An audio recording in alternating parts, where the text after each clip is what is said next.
My name is Mariam Abdelhadi Al Khawaja, and I'm a human rights defender from Bahrain, a very small country in the Gulf. And Bahrain has been a country that has seen a deterioration in its human rights conditions since 2011. We had an uprising as part of the Arab Spring. My father, Abdelhadi Al Khawaja, is an internationally known human rights defender who has worked on multiple issues and cases, not just in Bahrain, but beyond Bahrain's borders. Because of this, he became a thorn in the side of the regime in Bahrain. And so when he took part in leading the protest movement in 2011, calling for human rights and democratic change, the riot police broke into my sister's home in April 2011. They beat my father unconscious in front of my family, and then they took him away. At the time, we didn't know if he was alive or dead. And after that, he was held incommunicado in a military facility for 2.5 months, where he was severely tortured physically, psychologically, and sexually. After which, during a military trial, he was then sentenced to life in prison.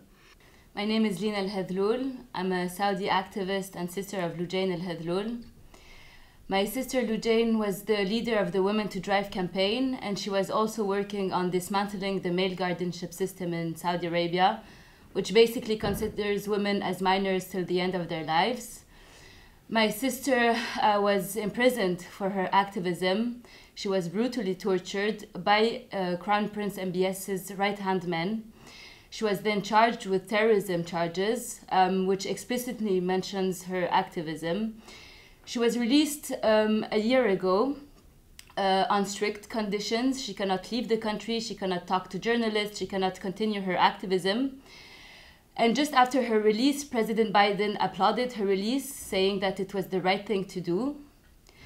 But what we see now is that President Biden will be meeting with the very person who tortured my sister, MBS. I'm Sanaa Seif. I'm a filmmaker and Egyptian and British. I was a political activist in Egypt. I was in prison for a total of 3 years. My brother is currently held in Egyptian prisons. My brother is a writer. He's a software developer and a father. I came here to the US to advocate for my brother's release because I hold the US accountable, this administration and past administrations accountable of the oppression we face in Egypt. The United States is an ally to Bahrain, which has meant that Bahrain has been able to commit these human rights crimes, not just against my father, but against the Bahraini population, and not have to face any kind of real accountability internationally.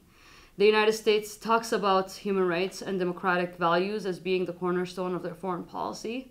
But unfortunately, especially with the trip that President Biden is currently doing in Jeddah, where he will meet face-to-face with the King of Bahrain, the message that sends to the Bahraini population, and I believe people across the region, is that our rights and our democratic values and our aspirations for dignity are not as important as the relationship that the United States has with our governments.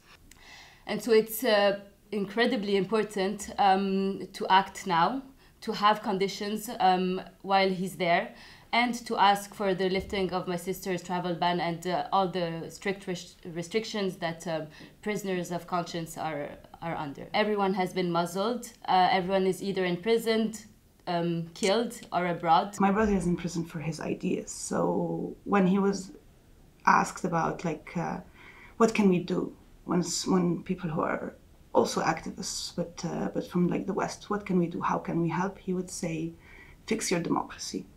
Our experience it has a lot of similarities with yours. I can see that when I was reading or hearing news about the Black Lives Movement while I was in jail. The challenges there are many local challenges, of course, but the true challenges are international. When we look at the United States from our region, what we see is a country that is willing to support and enable our oppressors in our oppression. And it's high time for that to shift and change. I believe that it is incredibly short-sighted for the government in the United States to think that having an ally that oppresses its own people is a good thing even for the United States' own interests. It is incredibly important, especially on the precipice of President Biden's visit to Saudi Arabia, that the voices in the United States that believe in human rights and democratic reforms, that believe in human dignity and human lives, that they support the people of Bahrain and the people across the region in their fight against oppression and their fight for human rights and democracy. And so our cause is really one, and the structure that creates the challenges we face is also one. So if our oppressors coordinate with each other, if our oppressors have this holistic and internationalist vision, then we too need to learn from our oppressors and be smart about it and think locally, personally, but also see things from a global perspective. So don't think that my struggle is not related to yours, because it is.